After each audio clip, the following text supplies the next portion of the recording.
Does your partner ever get upset with you when you're trying to help them? Well, this is because your partner does not want you to fix their problems. Today we're going to talk about why fixing your partner's feelings is damaging to the relationship and what you should do instead.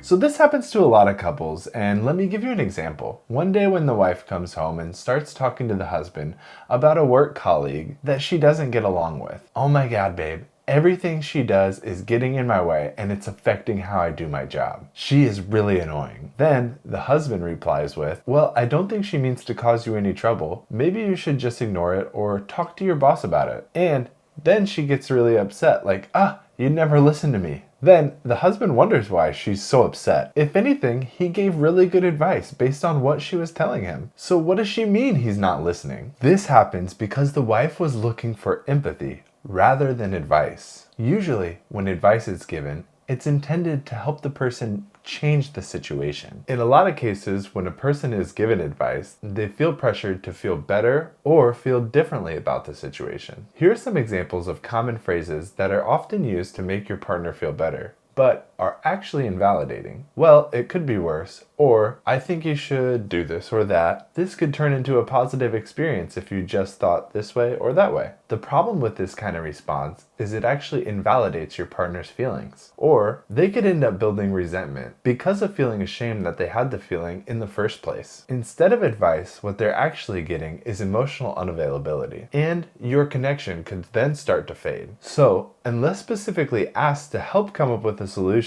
it is always better to not start off trying to fix the problem. Sometimes, love doesn't require a solution, just a shoulder to lean on. Learn how to show up for your partner in a way that matters. That being said, for a lot of us, it's actually a lot harder than we think to not try and tell them to feel better. So to help that, let's understand why we want to fix their problems. If the thought of your partner being unpleasant or upset makes you feel uncomfortable, there might be an internal reason why it is so hard for you to see that. Here are a couple examples of possible reasons. Number one, you might be afraid that they're gonna leave you if you don't make them happy. This could be seen a lot with someone with anxious attachment style. Possible reason two, you might have not allowed yourself to feel sad, angry, or upset. So it's hard for you to see others express them. In the society we live in, these are often labeled as negative feelings. And because of that, a lot of us tend to minimize it for our partner, knowing how difficult they are. But just because they're difficult doesn't mean they're bad to have them. It still does happen, and it's natural and it's okay. Another possible reason is that you might be afraid to lose control of your life. So you like to feel empowered by knowing what to do or telling other people what to do. Now we know fixing your partner's feelings actually creates a gap between the two of you. To grow an emotional bond between you and your partner, showing empathy is the key, and we can show empathy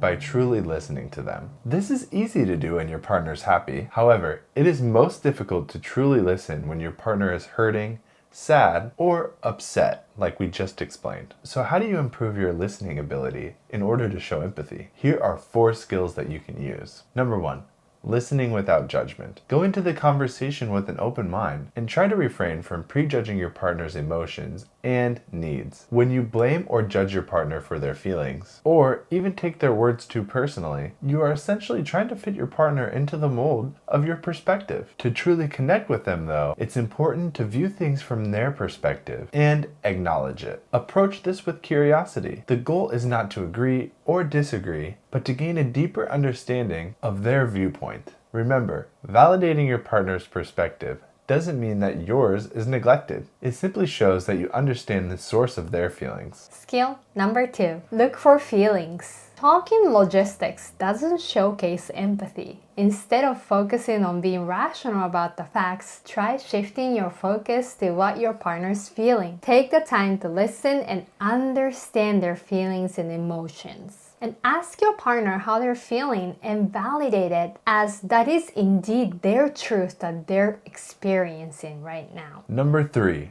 Step in their shoes. When you're upset, it's easy to feel alone and trapped in that pain. We have all been there. In those moments, what you truly need isn't someone offering a quick solution or trying to fix it for you. You need someone to be present and understand your experience. This is the essence of empathy. At times, empathy can be difficult and even a bit vulnerable. This is because to truly feel your partner's pain, you may need to tap into similar emotions within yourself. If you're finding it difficult to empathize, try asking them why they feel the way they do. This will make it much easier to understand and put yourself in that supporting role. Number 4, summarize and validate. When your partner is speaking, try to summarize what they're saying in your head. If they're emotional, it might be hard for them to speak in organized context. So make sure to catch those key points like their feelings and what caused them to feel that way. It is okay if you don't completely agree with their point of view. Just focus on understanding and summarizing their experience. When they're done speaking, repeat what they told you, but a summarized and reframed version of it. For example, if they were saying,